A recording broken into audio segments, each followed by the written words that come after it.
quite a few lives were claimed during the multi-murder case that was the Def Gun incident.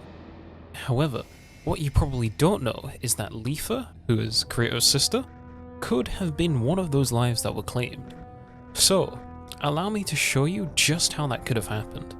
But, to understand how this could have occurred, we have to quickly review how Def Gun was committing these murders. The Def Gun group is a group of people formerly from the infamous murder guild Laughing Coffin from Sword Art Online. To commit these murders, they would split into two roles, the player and the runners. The player would pilot the Def Gun avatar. Using this avatar, they would do reconnaissance on players for potential targets. For example, when a tournament sign-ups is in process, players would gather in the main hub building in the capital of the GGO game. There, they would operate the terminals on location in order to enter the tournament. During the sign-up process, the player is given the option to enter their shipping details. This is in order to receive one of the prizes should you make it past the preliminaries in the final 30. If you make it to the final 30, you can choose either currency, dies, fancy armor, or a real-life model gun as your prize, the quality of which scales depending on your placement in the final battle royale. In order to receive the model gun, however, you need to give your shipping address. Using the cloak of pretty much invisibility and a spy scope, Def Gun would note down the details of players who opted to enter their shipping address details. They would then bring this information back to the group. The group would then go through the player information and highlight the ones that are worth killing. I will refer to these players who are worth killing as targets. The runners would then go and do reconnaissance on the targets, scope out where they lived, made sure they lived alone, made sure the security of their place of living was poor enough, and get familiar with the environment. Once all of that was sorted and all the runners were clear on their targets, they would decide on when to kill them. The objective was to spread the legend of Def Gun, so the group would try to choose a time when the target would have a good number of eyes on them in-game, an example being the extremely popular and streamed tournament Bullet of Bullets. The tournament would commence, and the player operating Def Gun would pursue the targets in-game. Meanwhile, the runners would await at the target's place of residence in real life. There they would watch the streams from their phones and wait for Def Gun to kill the target. Once Def Gun has, the runners would inject the lethal drug into the target and leave the premises. All the while, the target would be completely unaware of what is happening due to being in full dive. The drug would proceed to stop the target's heart and they would die. So, how could this have happened to Leafa? Well, as I mentioned previously, in order to enter the tournament, you have to use the sign-up terminals, which is something that Kirito did. When prompted to enter his shipping details, Kirito almost did it, as instinctively he wanted the prize. However, ultimately he decided against doing so. The reason being is that he wasn't entering BOB for fun. He was doing so on a mission. As such, he determined that it would be unwise to give out his real-world personal information anywhere in the game, as it was currently unclear as to how Def Gun was doing the killing. There was a possibility of Def Gun being somebody who worked inside the company that operated the game, and other things of this nature after all. But let's say he didn't come to this line of reasoning. Not that unlikely, as his first instinct was simply that he wanted the prize. So in line of that desire for the prize, Kirito enters his shipping address details into the terminal.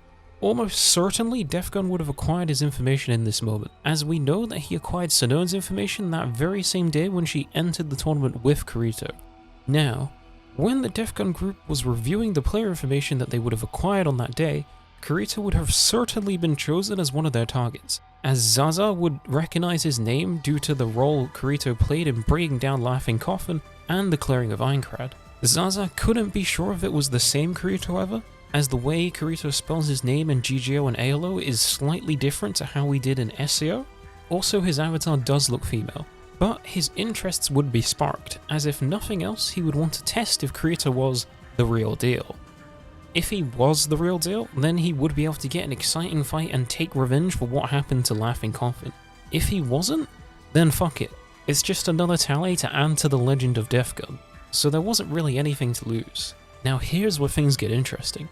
Normally, when the runners would go to do reconnaissance on their targets, Zaza would maybe abort going after Kirito, as Kirito was not present at his house for most of the time during Phantom Bullet. He was at the hospital room set up for him, getting to grips with GGO and figuring out how to find Def Gun.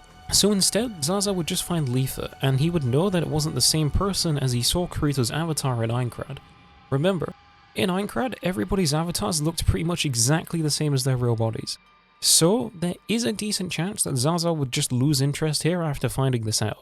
However, what is unfortunate for Leafa is at this time Zaza would not be a runner. He would be the one piloting the Def Gun avatar, as his brother Kyoji wanted to be a runner this time in order to handle the killing of Sanode. So the runner who would end up scoping out Kirito's address would not know what Kirito looked like. They would only know what GGO Kirito's avatar looked like, as most of the other members of Laughing Coffin did not have direct contact with Kirito. They only knew of the rumors of the Black Swordsman. Given that Kirito's GGO avatar looked female, it's very likely that the runners scoping out the premises would think Leafa is the one piloting Kirito's avatar. The security of the premises would also likely seem poor enough for the runners, as Kirito lived in a very old house. His adoptive father was working overseas, and his adoptive mother works very long hours and is rarely home at reasonable times of the day. So, moving forward, the tournament would progress as it did originally, and the final battle royale would commence.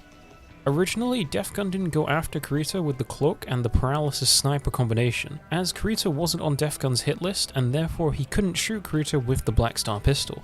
But this time he would be on the list, and also Zaza has an interest in Kirito personally. So if he didn't happen to spawn close to any other targets on his list, I believe he would have gone after Kirito rather quickly. Kirito didn't manage to work out how Def Gun was doing the kills until after Def Gun went after Sanode. So there is very little chance that Kirito would be able to defend himself from this surprise attack. More than likely he would just get hit by the silent stun bullet, then forced to watch helplessly as Def Gun would ceremoniously shoot him with the Black Star pistol. During this time, the runner waiting in Leafa's room, watching the stream, would inject the drug into her and leave. Remember, Leafa dives quite a lot as well. Plus, we know at this point in time, she was in ALO watching the tournament with Asuna and the rest of the crew. So, she would be in full dive and completely unaware of what is happening to her. The runner would then leave, and shortly after, Leafa would die. Now, a couple of things would occur here. First, Def Gun would be very confused as the stun would expire on Kirito and he would leap to his feet and quickly cleave Def Gun in two with his photon sword, as Kirito did not get injected with the drug and so he would be fine after the stun expired. This is because the Black Star pistol itself does barely any damage really. So, depending on how quickly Def Gun pursued Kirito, he would most likely have stopped Def Gun before there were many victims, which would put Kirito's mind at ease, and he could continue the rest of the battle royale stress-free. The runners awaiting at the rest of the target's premises would have to leave, probably to go meet up somewhere and be very confused at what went wrong. At the same time, Leafa's ALO avatar would suddenly collapse, and after a short period of painful expressions, the death would probably disconnect her. I'm unsure what action Asuna and the rest of the crew would take here, as there is a chance that they could think it was just a normal Wi-Fi outage or something else of this nature, as at this point they were not aware of the ongoing Def Gun incident as Kirito did not tell them about it. But there is still a chance that they would get worried and check on her. I think the former is more likely though, so I believe that the tournament would proceed as normal until it concluded. I'm not really sure who the winner would be. There were a lot of strong contenders, but that's not really relevant. All that's important is I think that Kirito and Sanode would make it pretty far. However, they would not go through this emotionally traumatic time together as Def Gun had already been taken out. So I'm unsure if they would become close friends by the end of the royale like they did initially. Certainly not enough for Sanode to share her address with Kirito anyway. So Kirito would more than likely just return home after the debrief. I don't think he would discover Leafa's death immediately, as he would think the reason she isn't responding to him is probably just because she's in full dive. Also, it would be really late by the time that he returned, so I believe he would probably just go to sleep after being exhausted by the tournament. It would be the next day, however, that I believe that Kirito would discover that she is dead. Given that she died in the same manner as the other Def Gun victims, I believe this death would be extremely hard-hitting for Kirito.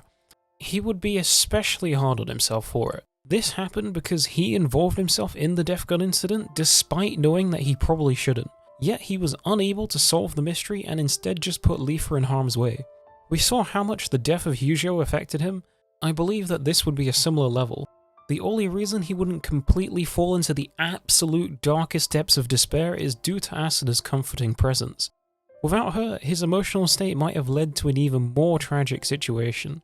But one thing is for certain, he absolutely would not take another job from Kyoka ever again.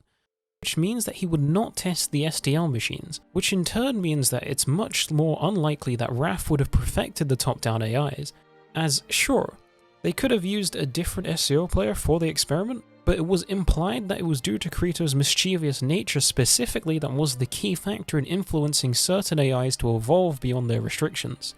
So, I'm uncertain if a similar result could have been achieved without him, but this does mean that Hyujo and Alice would have just grown up happily together in Ruled. It does also mean, however, that the Dark Territory invasion would have come into effect, with only Quintella, the Integrity Knight, and her death machines to hold the line. Who knows which side would have come out on top of that? Quintella was fairly confident that she would succeed, but nobody else really shared that same sentiment. Thank you for watching this video. This was a super interesting thought experiment for me, and I was actually really surprised when I realized that this could have occurred. Did you guys realize that this could have happened? How do you feel about the ensuing chaos that probably would have happened in Alicization as a result of this? Leave your thoughts in the comment section below, I would love to read them. Please don't forget to like the video and subscribe for more content like this or on any of my other interests. I'll catch you guys in the next one, bye bye.